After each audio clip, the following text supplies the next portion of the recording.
प्रहाराय संहिता जवाय प्रशिक्षिता। प्रहार के लिए सदैव तैयार, गति के लिए हमेशा तत्पर और प्रशिक्षण में अत्यधिक कुशलता। भारतीय सेना के इसी ट्वीट के भारत ने पाकिस्तान के आतंकी ठिकानों पर एयर स्ट्राइक की है। इस हमले में भारतीय सेना ने पाकिस्तान के 9 आतंकी ठिकानों को ध्वस्त किया है। इस एयर स्ट्राइक के बाद धनबाद वासियों ने मोदी सरकार द्वारा उठाए गए इस कड़े कदम की सराहना की है। Retired colonel J K. Singh, Bengali welfare society के सचिव गोपाल भट्टाचार्य, स्थानीय राजौदत्ता गायत्री आचार्य श्री ने बताया कि हमें देश पर गर्व है। देश के सैनिकों ने जो किया है वह काबिल तारीफ है। लोगों ने कहा कि देश के प्रधानमंत्री नरेंद्र मोदी ने जनभावनाओं के अनुरूप आतंकवाद के खिलाफ कदम उठाया है। पूरा देश पीएम मोदी के इस कड़े फैसले के साथ खड़ा है। पूरा देश आतंकवाद के खिलाफ एकजुट है। हमें अपनी सरकार पर गर्व है कि उसने आतंकी हमले का मुंहतोड़ जवाब देने के लिए एयर स्ट्राइक कर दी है। प्रहाराय संहिता जवाय प्रशिक्षिता। प्रहार के लिए सदैव तैयार, गति के लिए हमेशा तत्पर और प्रशिक्षण में अत्यधिक कुशलता। भारतीय सेना के इसी ट्वीट के 2 मिनट बाद पाकिस्तानी आसमान में हमारे मिसाइल गरज उठे और शुरू हुआ ऑपरेशन सिंदूर। पाकिस्तानी आतंकी ठिकानों पर भारत द्वारा मिसाइल अटैक। कुल 9 लोकेशन। बहावलपुर में जैश ए मोहम्मद हेडक्वार्टर, मसूद अजहर के ठिकानों पर 4 मिसाइल दागे गए। बहावलपुर में 2 आतंकी ठिकाने नेस्तनाबूद। मुरीद के मुजफ्फराबाद में आतंकी गढ़ को बर्बाद किया गया। गुलपुरू, चक अमरू, सियालकोट, कोटली, भिम्बर, बाग में आतंकी अड्डे पूरी तरह से तबाह किए गए। ये सभी अटैक प्रिसीजन अटैक थे और आतंकी इंफ्रास्ट्रक्चर पर लॉक किए गए थे। आतंकी इंफ्रास्ट्रक्चर अटैक से पूर्व एनटीआरओ द्वारा इसकी सटीक जानकारी दी गई थी। 2 बार हर आतंकी ठिकाने की जानकारी मुहैया की गई और दोबारा उसे चेक किया गया था। कंट्रोल रूम में एनएसए, अन्य सैन्य अधिकारी मौजूद थे और माननीय प्रधानमंत्री और माननीय रक्षा मंत्री महोदय इसकी स्वयं मॉनिटरिंग कर रहे थे। अगर आप ध्यान से एक एक टारगेट और उसकी सीमा से अंदर की दूरी को देखें तो आपको महसूस होगा कि जय हिंद की सेना में साहस है, शौर्य है और राष्ट्र के लिए सब कुछ हासिल करने का जज्बा है।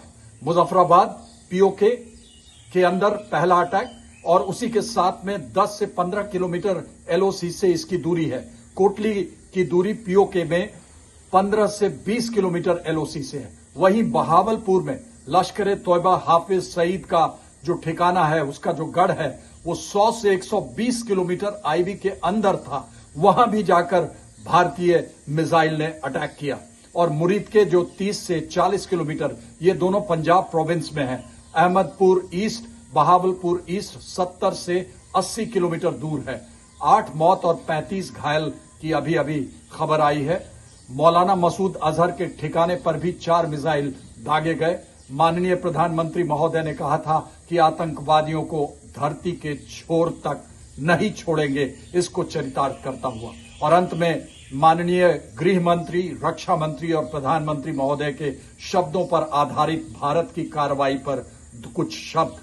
बंदूक तो बैरल से गरज की बात कहेगा, जो जनता चाहती है वह होकर रहेगा। माननीय रक्षा मंत्री महोदय का बयान था, जो जनता चाहती है वह होकर रहेगा। जो कल रात हुआ उतना ही नहीं है काफी, चुन चुन कर जवाब मिलेगा, आतंकवादियों को नहीं मिलेगी माफी। यह माननीय गृह मंत्री का बयान था। और मिसाइल तो पूरा ताकत, अपनी पूरी ताकत जमीन पर लाएगी। आतंकवादियों को कल्पना से परे सजा दी जाएगी। माननीय प्रधानमंत्री महोदय का बयान था। और कल रात 120 किलोमीटर अंदर जाकर बहावलपुर में हाफिज सईद के ठिकाने पर मिसाइल दागा गया।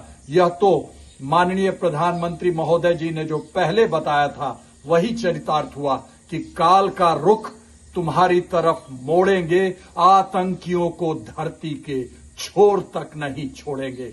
ये तो सिर्फ ट्रेलर, सिर्फ झांकी है। पाकिस्तान पिक्चर तो अभी बाकी है, पिक्चर तो अभी बाकी है।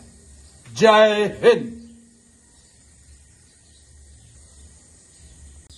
ऑपरेशन सिंदूर माननीय गृह मंत्री, रक्षा मंत्री और माननीय प्रधानमंत्री के शब्दों पर आधारित भारत की कार्रवाई पर ऑपरेशन सिंदूर का बयान।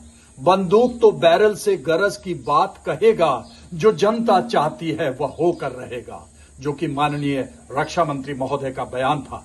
जो कल रात हुआ है उतना नहीं है काफी, चुन चुन कर जवाब मिलेगा, आतंकवादियों को नहीं मिलेगी माफी। यह माननीय गृह मंत्री का बयान था। मिसाइल तो पूरी ताकत से जमीन पर आएगी, आतंकवादियों को कल्पना से परे सजा दी जाएगी। माननीय प्रधानमंत्री महोदय का बयान था। कल रात 120 किलोमीटर अंदर जाकर बहावलपुर सहित 9 ठिकानों पर, हाफिज सहित के ठिकाने पर भी मिसाइल दागा गया। माननीय प्रधानमंत्री महोदय ने कहा था, काल का रुख तुम्हारी तरफ मोड़ेंगे, आतंकियों को धरती के छोर तक नहीं छोड़ेंगे। ये तो सिर्फ ट्रेलर है पाकिस्तान, ये तो सिर्फ झांकी है, पिक्चर तो अभी बाकी है, पिक्चर तो अभी बाकी है। जय हिंद। इसका नाम रखा, ये हमारे इमोशन को मतलब इतना शांति मिला, पूरे देश के महिलाओं को बहुत काफ़ी शांति मिला इस नाम से। ये जो स्पेशली जो हम ये पर आपका जो स्ट्राइक, इसका नाम सिंदूर रखा गया, ये दिस इज़ एक्सीलेंट। ये मोदी सरकार का एक एक्सीलेंट, हमारा जो इमोशन उनके प्रति और हमारा फीलिंग्स और भी ताज़ा हो गया हमारे सरकार के प्रति और हमारे प्रधानमंत्री के प्रति। और जो स्ट्राइक हुई है इसके बारे में मैं यही बताऊंगी कि जैसे पाकिस्तान लोग बिना बताए कुछ कर देते हैं, अचानक से हम लोग एकदम तैयार नहीं रहते और वो लोग स्ट्राइक कर देते हैं, वैसे ही हमारे अंदर में कुछ कार्यक्रम और चल रहा था और अटैक कुछ और हो गया। इट वॉज गुड, हम लोग बहुत खुश हैं और we all are very happy and the entire country, पूरा देश इसके लिए रेडी हो रहा है कि आगे हमारा जो भी होगा पाकिस्तान के साथ इंडिया का, उसके लिए पूरे देशवासी तैयार हैं। तो नाम बता दीजिए। मेरा नाम है Gayatri Acharya ji. Thank you ma'am. आज इस तरह से एयर स्ट्राइक हुआ, उस पर क्या आप? मोदी जी तो अपना कार्रवाई पे लगे हुए थे और तैयारी चल रही थी। वो तो पाकिस्तान का पहले खजाना खाली करवा रहे थे। हम लोग जरूर पब्लिक इंतजार कर रहे थे पूरा देश का कि मोदी जी कब अटैक करेंगे। मोदी जी उनका पहले खजाना खाली करवाए और उसके बाद अचानक अटैक कर दिया। वो लोग निश्चिंत थे कि अब मारेंगे, तब तक मारेंगे, उनको क्लियर कर दिया गया। हमारे सैनिकों को क्या कह रहे हैं? मैं सैनिकों को बहुत बहुत बधाई, पूरे देशवासियों को हम लोग बधाई देते हैं इस बात। चलिए एक दूसरा सवाल है, जो पहलगाम की घटना हुई है और उसमें जिस तरह से भारत ने बढ़ के कदम उठाया है, तो एयर स्ट्राइक जो हुआ आज जो हुआ है उस पर क्या प्रतिक्रिया?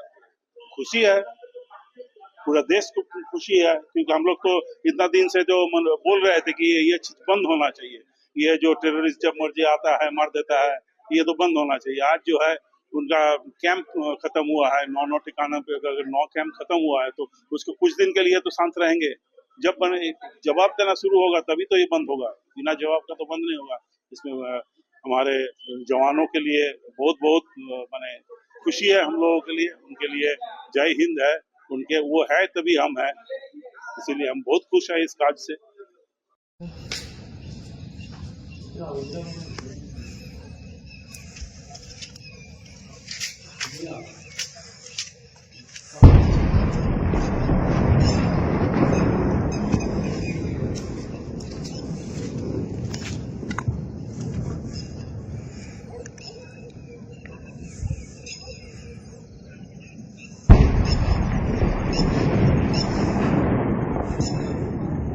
एहलियाने मोहल्ला अपने बच्चों को, अपने बुजुर्गों को लेकर अपने घरों को लाद करके ऊपर रोड वाली तरफ चले जाएं और कलमा तैयबा का विर्द करें। ऐलान ऐलान ऐलान। एक जरूरी ऐलान समाअत फरमाएं। तमाम एहलियाने मोहल्ला के लोग अपने बच्चों को, अपने बुजुर्गों को लेकर अपने घरों को लाद करके ऊपर रोड वाली तरफ चले जाएं, क्योंकि ये कुछ अदारों का हमें हुक्म है कि आप अपने इस आबादी को यहां से थोड़ी देर के लिए शिफ्ट